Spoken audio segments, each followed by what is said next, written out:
What's going on, guys? Good morning. Good morning. Happy Tuesday. Got some movers today. Got some movers today. Yesterday we had the market sell off a little bit, then have a nice rally back up into the 50-day moving average. So definitely a lot of volatility this week, and a lot more volatility expected here as we enter into Wednesday and Thursday when we get some more economical data out that could, move the markets up or down in a dramatic fashion. Obviously, we all know that they move up and down. But yeah, we're gonna jump into some of the scans here and see what's going on. Morning Dion, morning Chappie. Docu, we'll go ahead and take a look at that one. Let's go ahead and start getting into the scans here.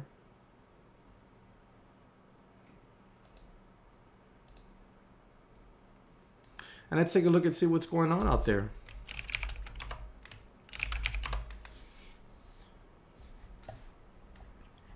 So DocuSign, we were watching this one last week a little bit.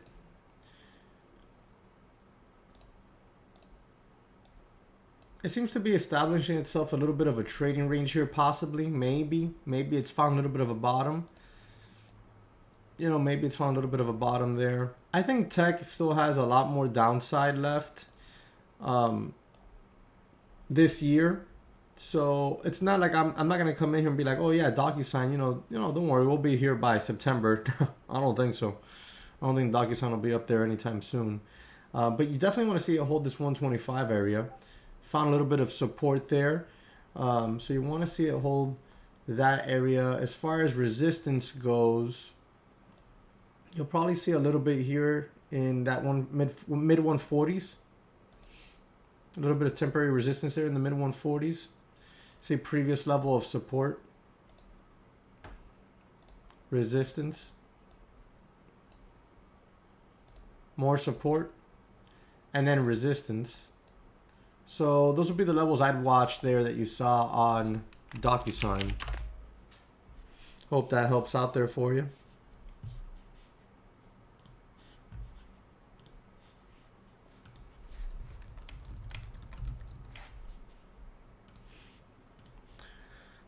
Give me a second here, guys. I'm going to just put out a tweet letting everybody know we're live. If you don't mind, go ahead and share the link to the live out there as well. That'll help out tremendously.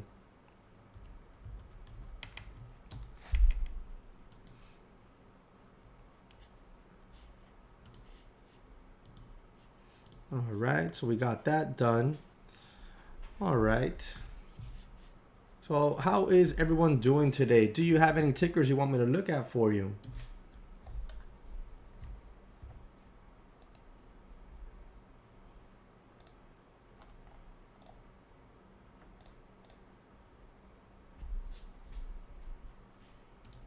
If you do, drop it in chat there for me.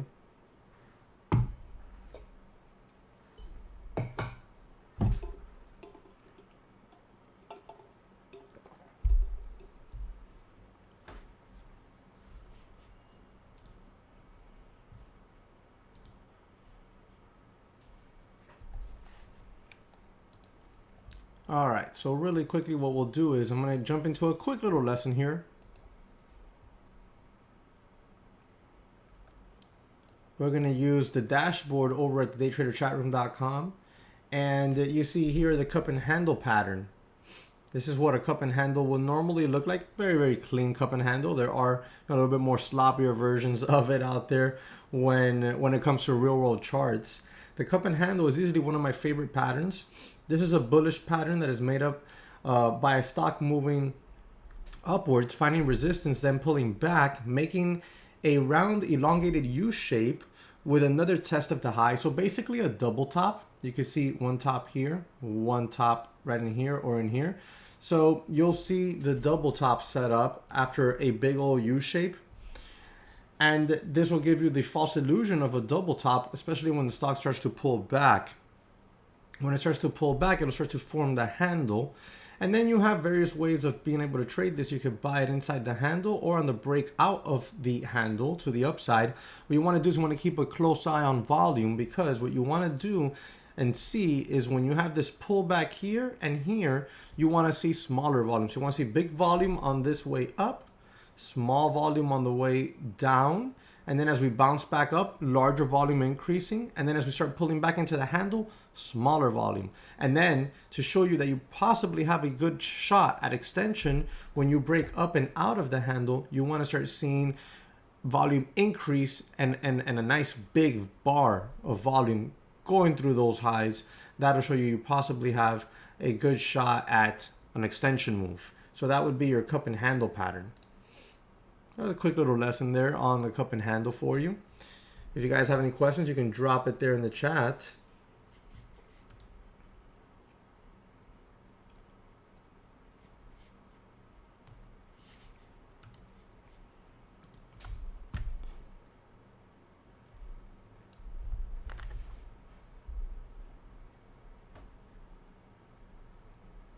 Sorry guys, give me a second. Gardener's outside. He just got here.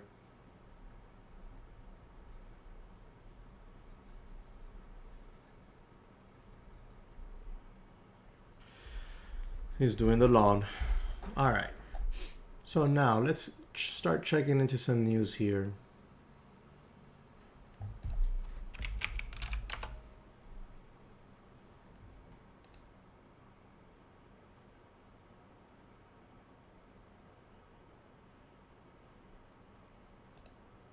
So let's see here. All right. Goldman Sachs' David Kostin says a tech disconnect is the single greatest mispricing in U.S. stocks. A tech stock derating likely has further to go, according to Goldman Sachs chief U.S. equity strategist David Kostin. U.S. tech sold off sharply in the first week of the year, taking the NASDAQ 100 into correction territory briefly on Monday before rallying to snap a 4-day losing streak. Analysts broadly expect 2022 to be a tough year for high-growth tech names that have benefited from the ultra-loose monetary policy needed by the COVID-19 pandemic, blah, blah, blah. Okay, we already know that. I mean, that's the reality of it as far as I'm concerned. Tech's going to have a tough year. Tech's going to have a tough year. I mean, you might have exceptions, obviously, with cash flow positive companies, like Apple, but outside of that, your Docu, your Roku, your Rivian, all these companies, your Palantir, all these companies are gonna struggle this year as far as their pricing goes, for sure, guaranteed. And I'm a Palantir bull long term. So, I get it, but I think tech's just gonna keep suffering. I picked up a little bit more Palantir yesterday in the retirement account down here. Oh, I actually picked up some SoFi yesterday in the retirement account down here as well. But, I still think that maybe something like SoFi still has some more downside. Hell, we could see Palantir get a little bit more downside down here to 13. Very possible, even 11 to 12 bucks. I think it's extremely possible this year. We're going to see that. We're going to see that type of move. Hell, we're probably going to see the SPY at some point down here somewhere. Would this circle cooperate with me? There we go. I think we'll see a SPY down here somewhere in the 440s this year. That's what I think. And this time it's not going to be that V-shaped recovery. We're going to be in that nasty little market for a while, in my opinion. So plenty of opportunity and time to scoop up stuff for the long term. This year you'll probably see stuff like Bank of America. You'll probably see stuff like Bank of America. You'll probably see stuff like VFH, which is the Vanguard Financial ETF. You'll probably see stuff like this outperform, and that's all right because everything's cyclical. So I'm definitely gonna be looking to jump into VFH this year. I don't have any positions there, so I'll definitely be looking to add that to some of my long term. Hey guys, do me a quick favor. Hit that like button for me if you don't mind. Give me 1 second here.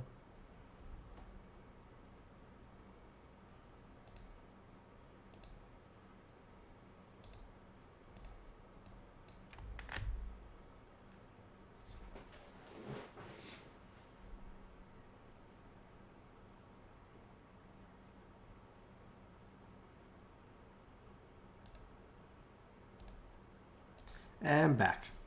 All right. Let's see. All right, so we got a few stuff hitting the scans here today. We're going to look at the SPY. We'll look at Tesla.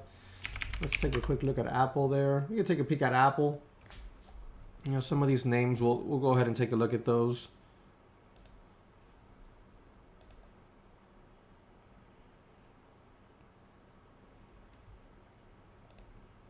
Let's start writing down some of this stuff. SPY, Apple, Tesla. We'll look at those.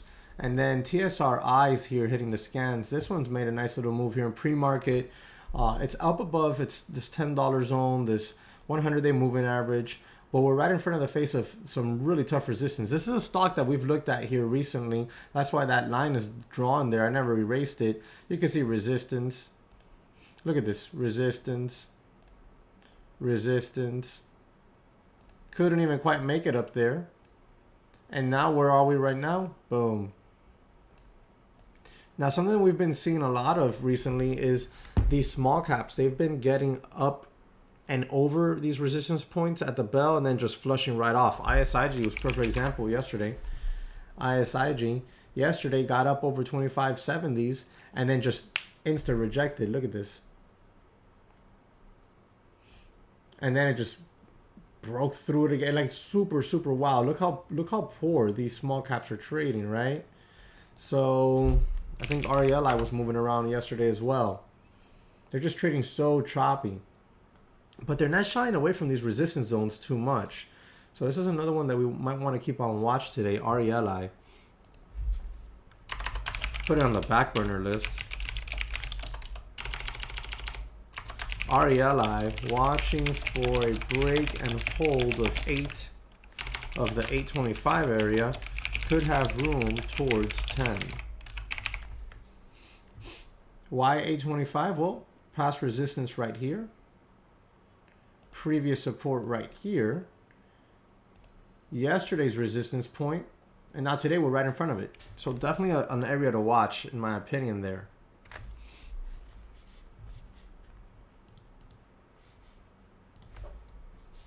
All right, so we have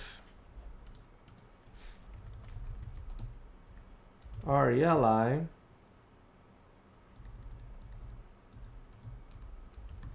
RELI,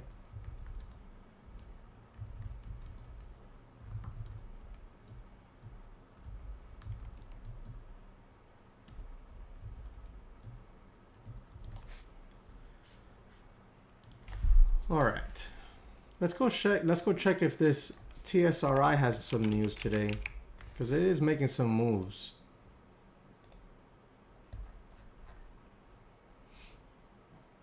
No news today. 12 hours ago, reports record revenue for second quarter ended November 30th, 2021. Oh, we can put it on the watch list, but I don't think there's going to be a whole lot of attention on that right away. Let's see.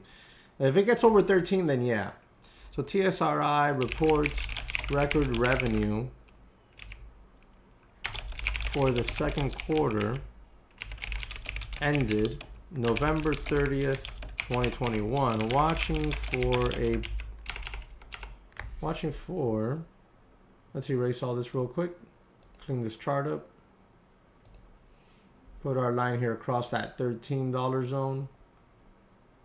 Right now we could watch for support. I'd say probably around this $11 area. You probably watch a little bit of support there around 11. It might have room towards 13. So watching for the $11 area to hold support on pullbacks, could have room towards 13, or a break and a hold of 13 could have room towards what, like 15? Oh wow, 17, really? So you have room towards 15 and 17 respectively. So towards 14, what is it, $15 to $17. All right, so we got TSRI on there.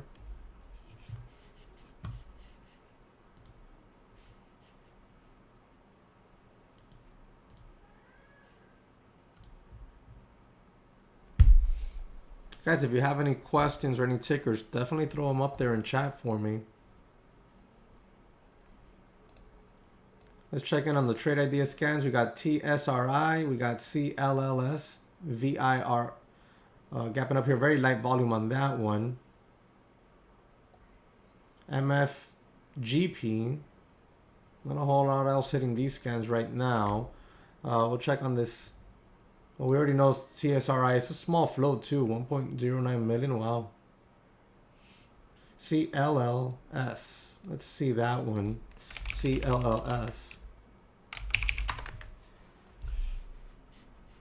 All right, so CLLS. Not looking like it's doing much. That daily chart is really beat up. Remember, guys, as we work on this watch list, we do email it out to everyone, so you can sign up for it right here. You can go right there and get the sign up for the free watch list. Let's see what kind of news this thing might have had.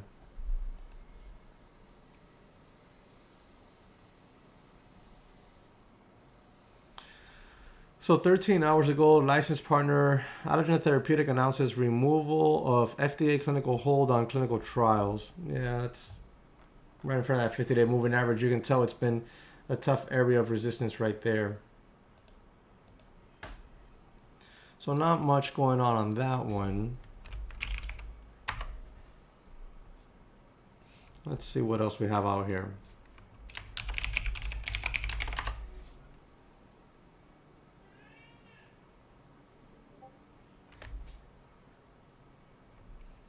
Oh, Discord, moving around here, people talking over at the Discord.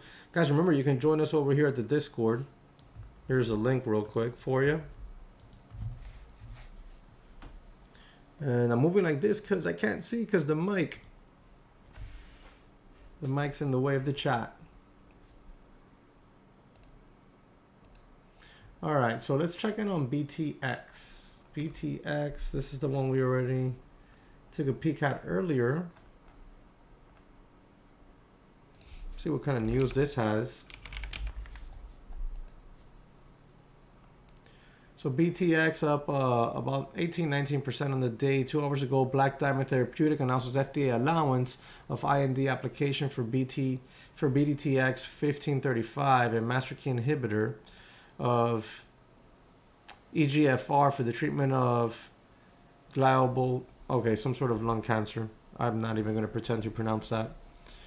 So this is basically just allowance of IND application for this therapy. That's all it is. And you're clearly finding resistance where? Right here. Previous support zone. These scans are looking weakish today, guys. Previous support zone, turn resistance, right in front of that 50-day moving average. Not a whole lot there in my opinion. Definitely not something that I think I'll keep an eye on. Let's check in on this TMCI. PHIO. A lot of pop and drops in pre-market, guys. A lot of pop and drops. Low volume as well here on this thing. All right, let's start going around and looking at some other stuff. Let's look at the SPY. Let's check in on some news here. U.S. stock futures rose modestly Tuesday, one day after a late session tech stock reversal propelled the Nasdaq from an over 2.5% loss to a slight closing gain. In the process, the index broke its 4-session losing streak. The S&P 500, which extended its losing streak to 5 straight sessions, closed down slightly, but it too saw an afternoon rally back from the 2% decline. Let me see what else. The Dow fell almost 163 points, or nearly 0.5%, dropping for 4 trading days in a row. However, the 30 stock average closed way off Monday's lows of down nearly 600 points. The rough start to the year for stocks has come as a 10-year Treasury yield soared this year, briefly topping 1.8% on Monday morning before backing off those levels. The benchmark yield was lower early Tuesday at almost 1.76%. Today, guys, Senate panel to consider Powell's renomination as Fed chief. Federal Reserve Chairman Jerome Powell goes before the Senate committee Tuesday for his confirmation hearing for a second four-year term. In late November, President Joe Biden renominated Powell, who was elevated in 2018 to lead the Fed by former President Donald Trump. It was Trump's Democratic predecessor, former President Barack Obama, who initially appointed Powell to a 14-year term as governor in 2014. All right, Fed Vice Chairman Richard Clarida said Monday he'll be departing his post with just a few weeks left in his term, following scrutiny over his stock fund trades during the COVID pandemic. Two regional Fed presidents, Eric Rosengren of Boston and Robert Kaplan of Dallas, both resigned after questions arose over their trading activities. Let's see what else.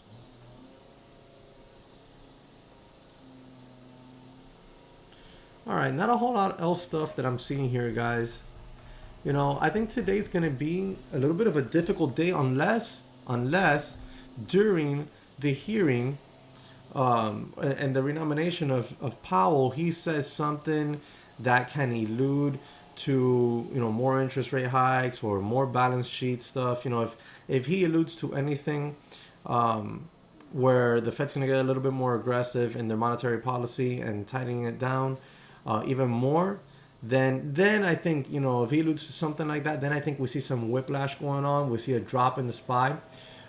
If he stays neutral, says absolutely nothing to clarify anything that he's said over the last, you know, few weeks, then I think we just chop around. But I think we chop around under the 50-day moving average. You know, I think we chop around under the 50-day moving average. I think the only way, personally, I think the only way that we get up and over and hold that 50-day moving average today is if Powell comes out and calms the market somehow.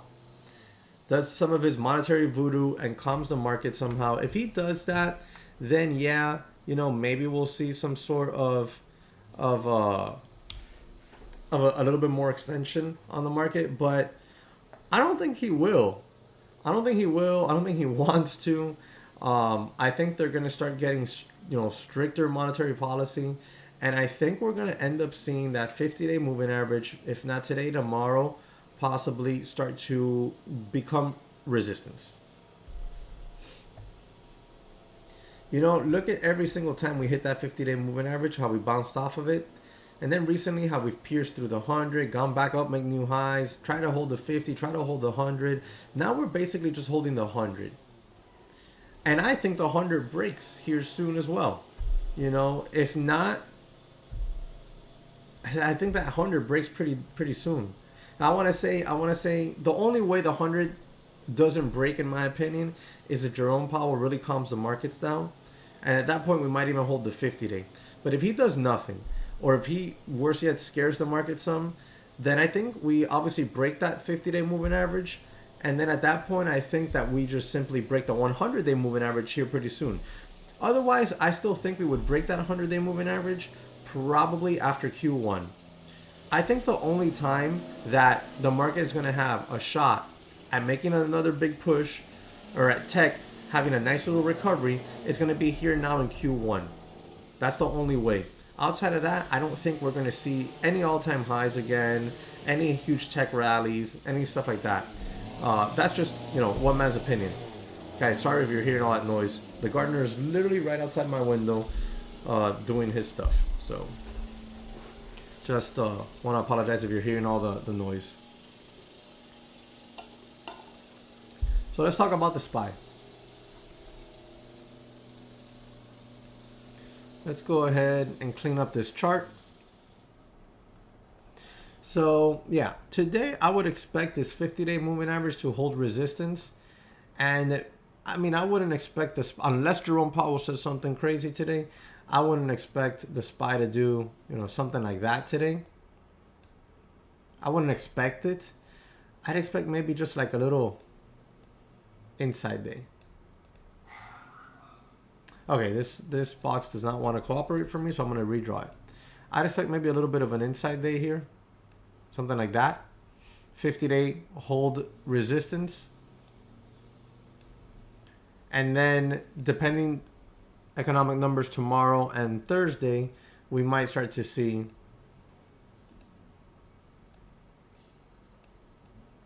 that. That would be my idea, right? What I'm thinking might happen here, depending on today and tomorrow. Maybe even tomorrow, I might enter some put options and try to see if I can write them down. If we get the type of information data that shows that we're probably going to start to sell off. So that would be what I would think. So I think today the SPY would be a little bit choppy depending on what Jerome Powell says. All right. So let me write down some of this stuff here. So I expect choppiness depending on how Powell's renomination hearing goes before the Senate committee.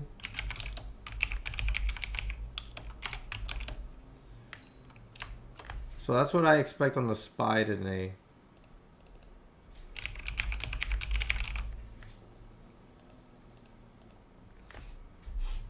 All right, so that's what I expect on the SPY today. I wouldn't expect it to get too crazy. So I'd expect definitely some sort of resistance between 467 and 468, and then maybe you could see some support here at around 464 to 463.50.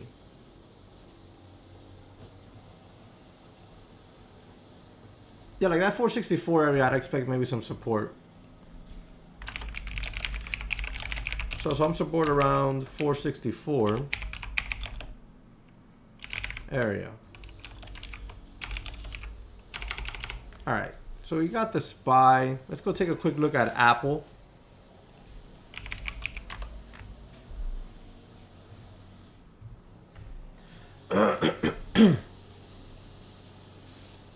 So Apple's struggling here in front of this 175 zone.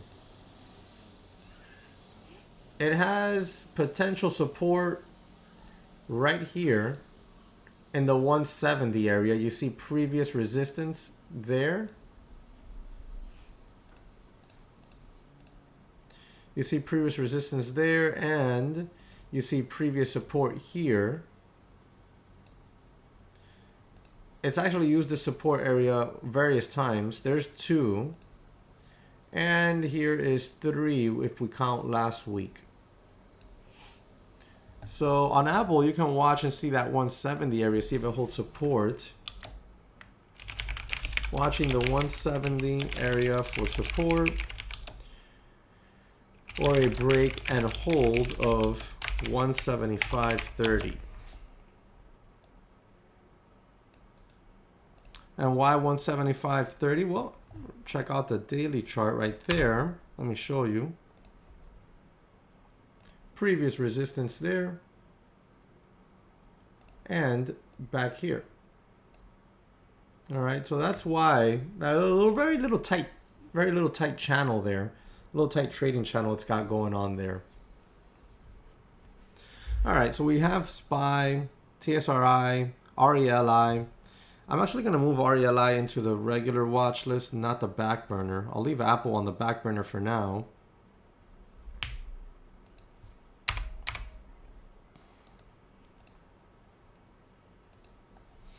Let's go take a little peek at Tesla real quick.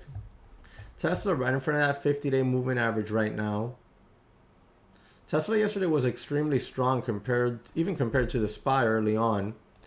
On Tesla, you got that 50-day right there, which coincides with a lot of structure area, to be honest. You have past resistance, support there, here. Then you have resistance here. Then you have a little bit of resistance in here as well. So this area is going to be tough for Tesla. I think it could find some resistance there. And depending how the market acts today, we could see Tesla drop maybe all the way back down here to the 1030 area. 1020s. So Tesla watching for the 50-day MA to hold resistance in those 1070s for a drop back down to the 1030 to 1020 area.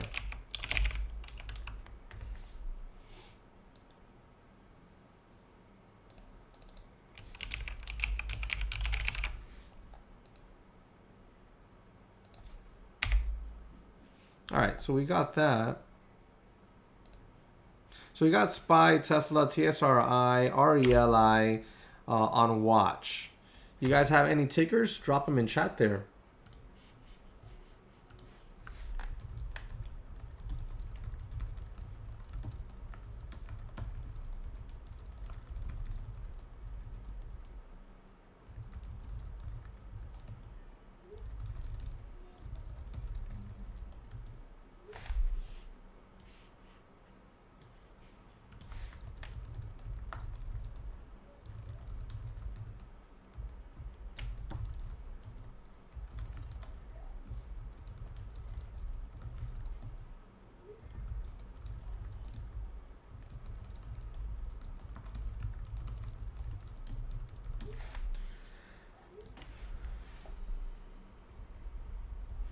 Oh, there we go. Morning, Cindy.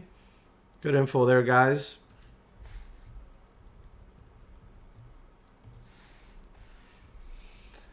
All right. Oh, let's check in on Rivian as well.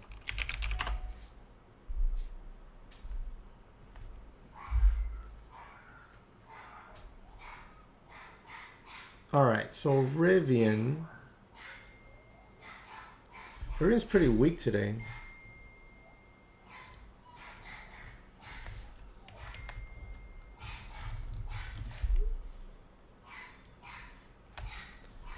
Pretty weak here. Rivian with a little bit of a gap down right now. I think you have to keep this $75 zone on Rivian on watch. Yo, the king. 10 degrees in Scranton, PA. Ask your gardener if he would shovel sidewalks. Snow is freezing rain. Well, I'm in South Florida, man. I don't think he wants to go over there and play with snow. I don't think so. Damn, man, that's crazy. 10 degrees. Woof. I think on Rivian, we got to keep on watch this $75 zone for a breakdown underneath it. See if it becomes resistance for further fade on Rivian. I'm not sure about that today, but definitely here in the future, something to keep an eye on.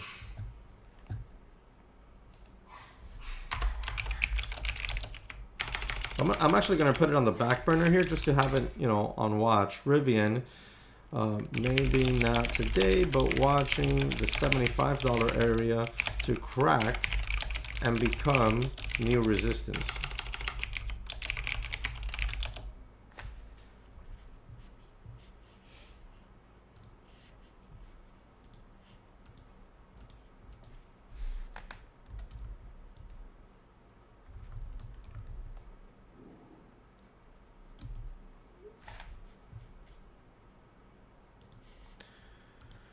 All right.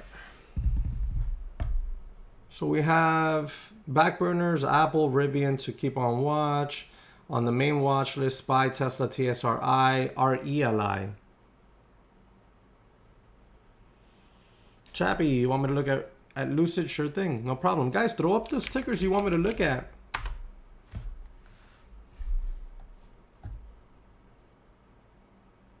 So, I mean, Lucid, we were watching this whole 35.50 area for a while, and we had a nice bounce off of that right to the channel, you know, the top of the channel we drew out in the 40s.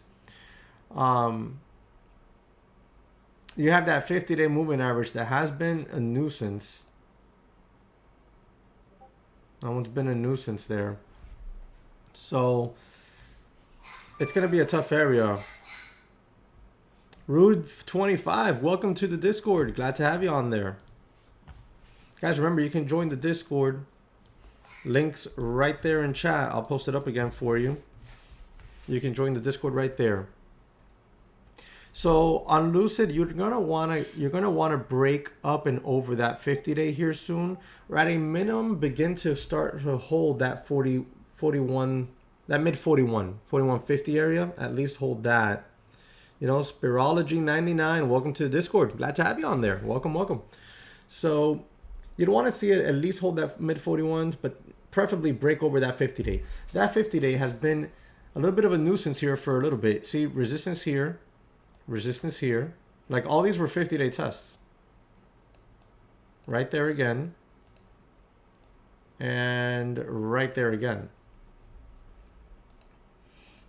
So that's going to be a tough area here for a little bit. The EV sector is all sorts of crazy right now because Lucid, you know, pretty damn strong. Pretty damn strong. Tesla has been extremely volatile, Tesla-like as usual. Rivian, super weak. NIO, super weak. So there's a major disconnect going on here between all these names. All right, what's next here? Morning, Ricardo.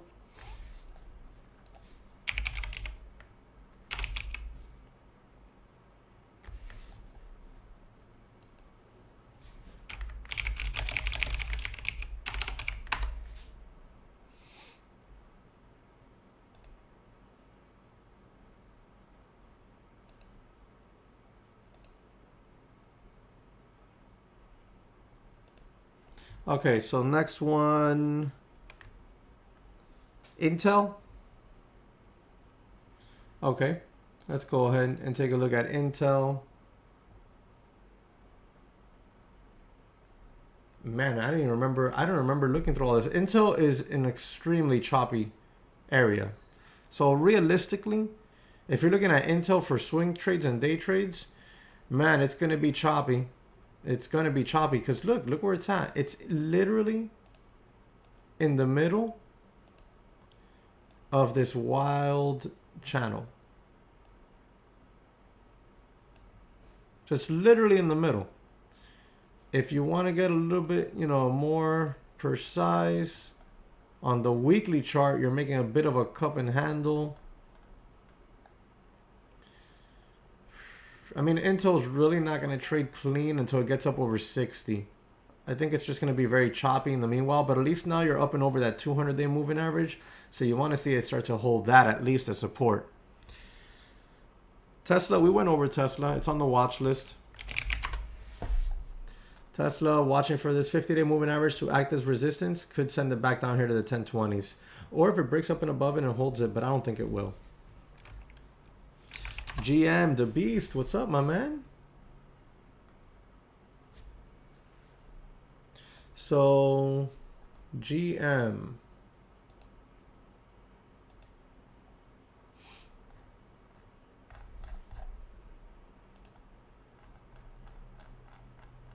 And you got clear past resistance here at 64.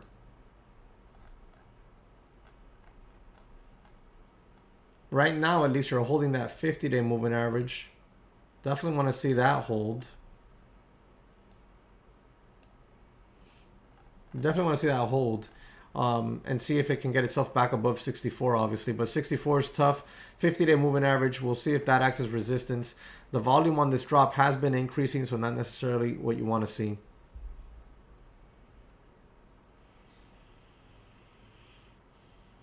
Oh, good stuff. Yeah, avoid that tunnel vision. Avoid it. Morning, morning. PLBY.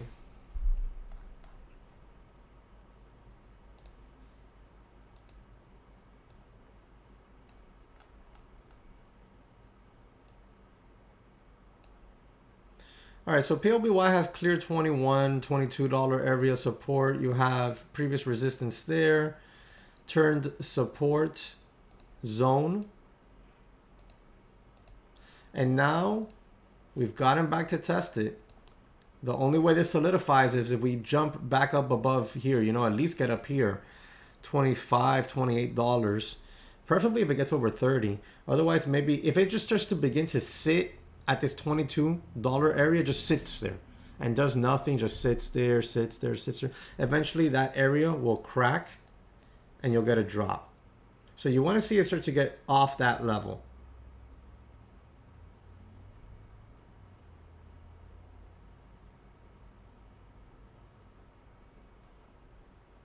Oh, I thought you were talking about GM, the stock, the beast. Oh, man. That's funny. Well, I analyzed GM for you guys. I was looking at it, and I went through the full thing, and I was thinking to myself, why is the beast looking at GM unless it's for like a long term? BCRX. All right, Cindy, we'll take a look at that one.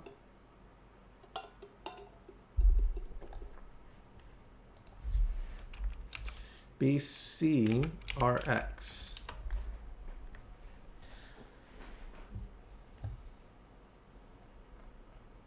Keep them coming, guys. BCRX. This is a really tough area because look at all this previous support on BCRX here.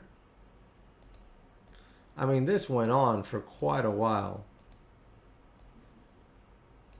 And then it became a little bit of a structural resistance area. And now where are we? We're right back there.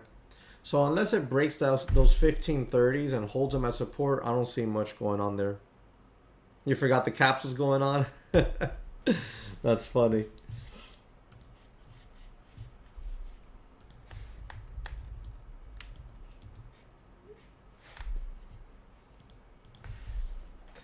Okay, so that's BCRX. Guys, so perfect time to ask questions about day trading, about patterns, risk management, I don't know, anything.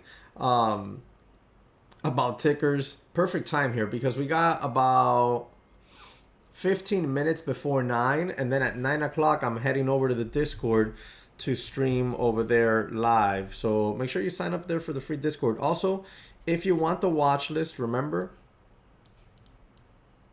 for the watch list, free watch list,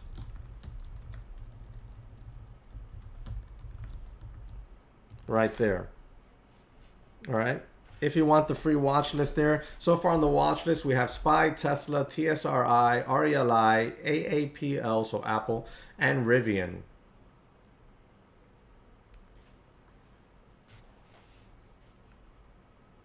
That is a great question. That's a great question. How do you, okay, so how do you, Spiro says, how do you avoid blowing up? Managing risk.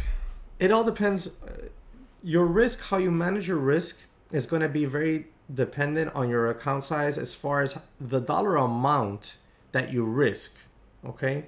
Risk management should be the main concern for any trader, despite their how many years they've been trading, despite if they're profitable, if they're not, if they've been trading for, 5 months, if they've been trading for 5 years or 15 years or 25 years, it doesn't matter. Risk management is going to be the number one thing that traders should be actually focused on. So how do you avoid blowing up? How does any trader avoid blowing up? It's very simple in a sense. Number one, you have to control your emotions. That's difficult. That's probably the most difficult part of trading. But number two, or probably number one tied as far as I'm concerned, is pick a dollar amount risk that you're willing to take on a per trade basis. It could be $50. It could be 100. It could be 500. That's going to be very dependent, not necessarily on the trader's knowledge, but on the trader's risk tolerance. You see, you might have a brand new trader learning to trade that has a net worth of $100 million. And he's like, you know what? I want to learn to trade. I got the time. I'm at my house here. I'm going to learn to trade. And they are perfectly fine and comfortable risking $1,000 per trade. It's possible. It's possible. Just like you might have somebody that has a net worth of $5 million and they're like, you know what? I risk $1,000 per trade. It's fine with me. But then you might have somebody that is like, you know what? I'm only comfortable risking $50 per trade. Right? So once you pick that number, that's the number you risk on every trade. Because what good is it if you risk $50 today on a trade, and then your second trade you risk $100, and then tomorrow you risk $300 on one, and the following day you risk $25 on a trade. You have to keep it the same on every trade because that's going to be your risk to reward parameter, and you want to keep that the same. Right? If you're really, really, really new, then consider getting educated through courses, through proper courses for sure. It doesn't have to be with me. Well, my light just went off over there. It doesn't have to just be with me. It could be with anybody else. If you don't like me, that's fine. But the daytraderchatroom.com, I have my courses there.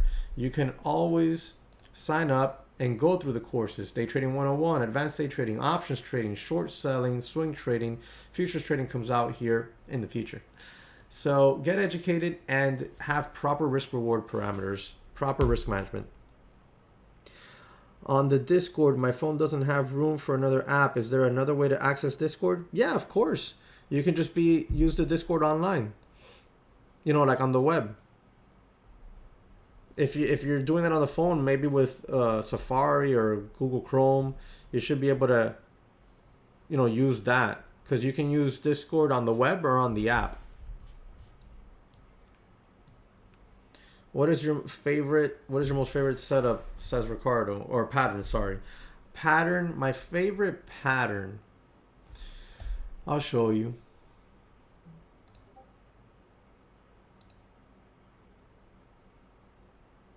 It's hard to pick one. I'll show you one of my favorite patterns. The bull flag. The bull flag is one of my favorite patterns. But it's not just a bull flag. You can't just be like a bull flag for the sake of being a bull flag. For me, there has to be something else involved in there. In this case here, you have the bull flag set up here with the 9 AMA and setting up for a 9 AMA VWAP crossover. Sorry, you had VWAP and the 9 AMA. So you have the bull flag setting up here with VWAP. All right, you have the 9 AMA creeping up here, setting up for the 9 AMA crossover. This is a beautiful bull flag setup. All right, you had a big volume on the flagpole. Then throughout the flag, you have decreasing volume showing consolidation volume. And then on the way up and out of the flag, you had increasing volume, exactly what you want to see for a shot at continuation.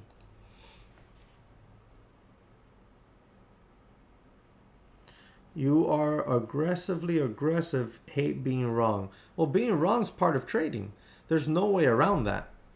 There's literally no way around being wrong. Yesterday, I had 3 trades. I was wrong on 2 out of the 3 trades. I still finished the day green because of the risk management I was telling you about earlier. And you have to be okay with being wrong. As a matter of fact, it's not only being wrong, right? It's about getting into a trade and being red. Here's a helpful tip. Here's a trade I recorded last week, okay, of me on Tesla put options. One thing you're going to notice here on my accounts position box is you see the symbol, you see the quantity, you see the cost per share. In this case, it was per contract. What you don't see is my unrealized P&L. Look at it right here hidden. I don't need to see that. I don't care what my unrealized P&L is. I know if I'm wrong on the trade and I'm going to stop out, as I should stop out trading a trade plan, then I know how much money I'm going to lose. So who cares? I don't need to see my unrealized P&L. All that's going to do is screw with my mind. The only reason I bring it into frame here, and you'll see me purposely do that, is because I'm recording the trade for a YouTube video. And to go over in the Discord on one of my live lessons. So there you go. Look, I'm in the trade. I'm red. Who cares? I know my setup is sound, and I'm trading my setup. Look, I'm red. I'm red. I'm red. Oh, look, I'm green again. Taking profits. Putting out profit targets. Taking profits. That was an $800 trade. That was an $800 trade that day. It was a really nice trade. But it's okay to be wrong. Being wrong is 100% a part of trading. If you're not wrong, then what? You're going to be the best trader in the history of mankind, the first trillionaire ever, because you're never wrong. You can just go in on every play with your entire account and be right. You know? So that's something that definitely you got to work on, because being wrong is a part of trading. Some of the best accuracy you'll probably ever see out there is going to be in the 70s, maybe 80%. And 80% doesn't stick around too long. It'll be probably for a little streak. 70%, 70 some odd percent is thought to be, professional grade level accuracy. You could literally have a 40% accuracy and be a profitable trader if your risk to reward is sound and you stick to your risk management. Yes, Robinhood, you can trade cash account options.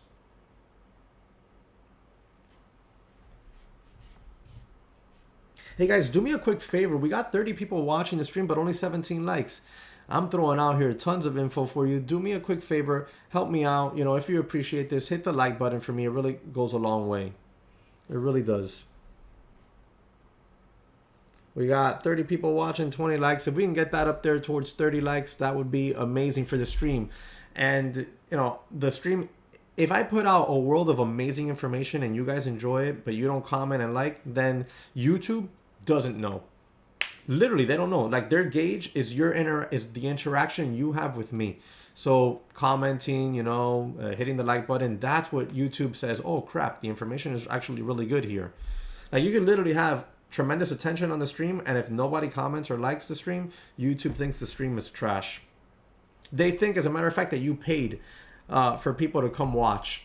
Serious. It's crazy like that, but it is what it is, you know. That's the nature of the beast right now.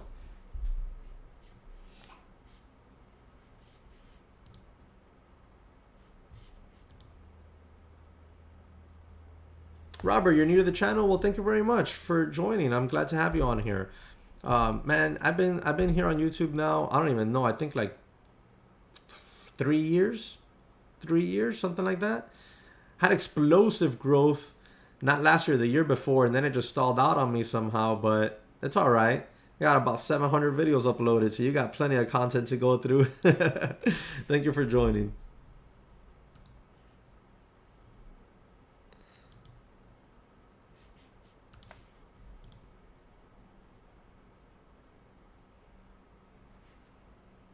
All right, guys. So we got about 5 minutes left here.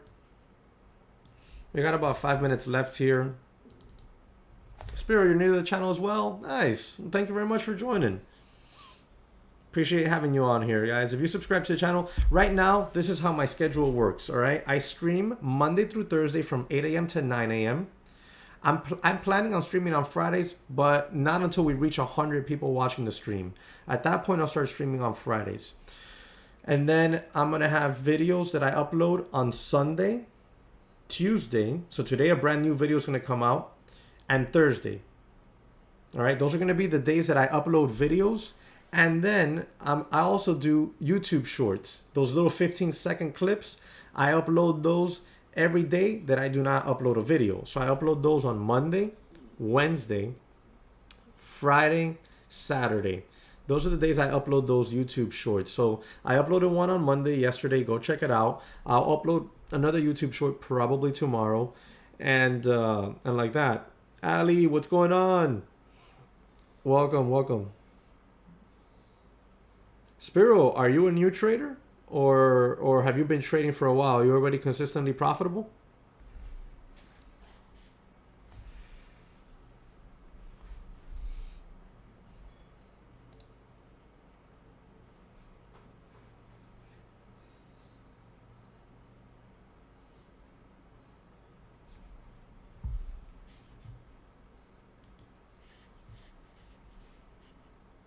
Three years? Nice. So if you're already consistently profitable, man, yeah, keep it up, kill it.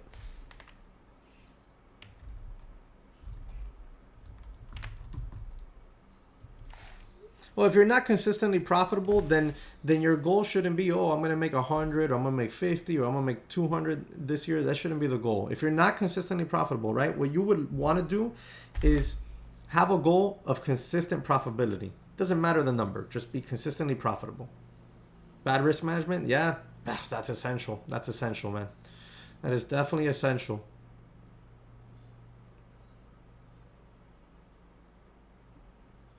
Well, come on over. Come on over to the Discord.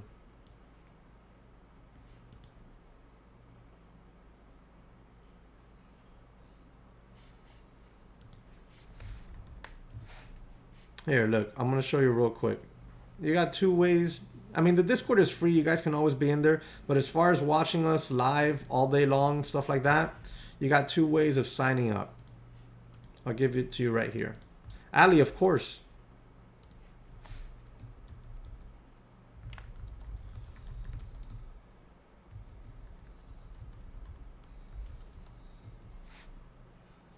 Go for it, Ali. We got a couple minutes here left before I have to head on over to the Discord.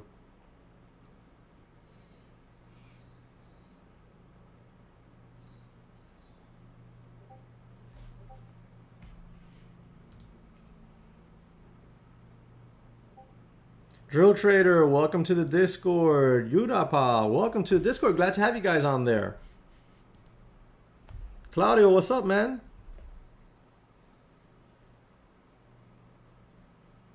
Claudio says, this is the info you can use to be profitable. No pump and dump. Jesse is teaching skills for the long term. Thank you, man. Appreciate it. You're killing it. Keep up the good work. Killing it. Claudio is one of our DTC Pro members, guys, over at the daytraderchatroom.com. My guy is absolutely annihilating it on the options lately. Ali, shoot your question. Let me know, because I got to get going here. I got to get on over to the Discord.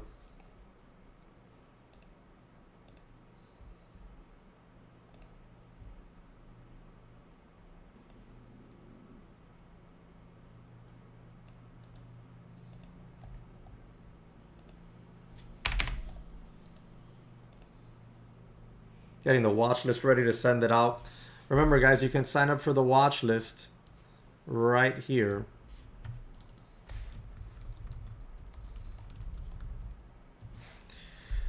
Okay, so what is the perfect time and pair?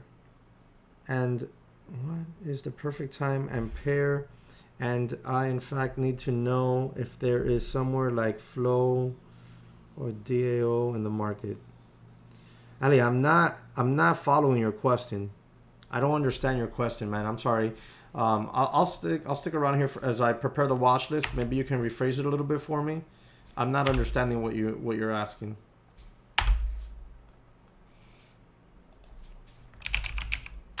I'm sending the watch list over to the site administrator, guys, Jonal, so he can get this sent out to you guys in your inbox.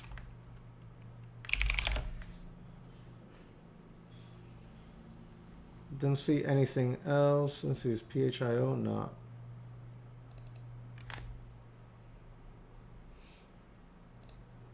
Yeah, nothing else new. All right. So full send, SPY, Tesla, TSRI, RELI.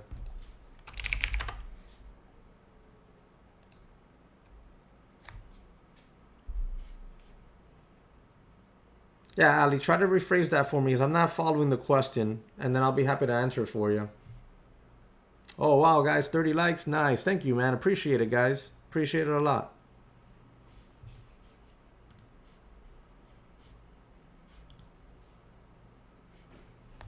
Okay, so in Forex market, what is the perfect time of day and in currency pair where there is less risk and reasonable reward? I am not a Forex trader. I cannot help you at all with that.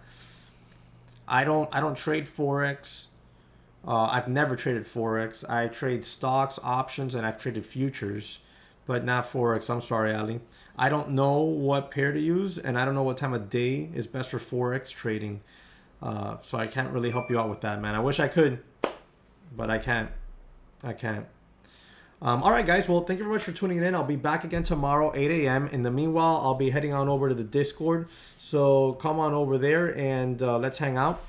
Thank you very much for smashing the like button and subscribing. Today, Tuesday, there's a new video coming out at 2 p.m. All right, so stay tuned to the channel, subscribe, and hit the notification bell so you're alerted when the new video comes out. All right, guys, and I'll see you all tomorrow.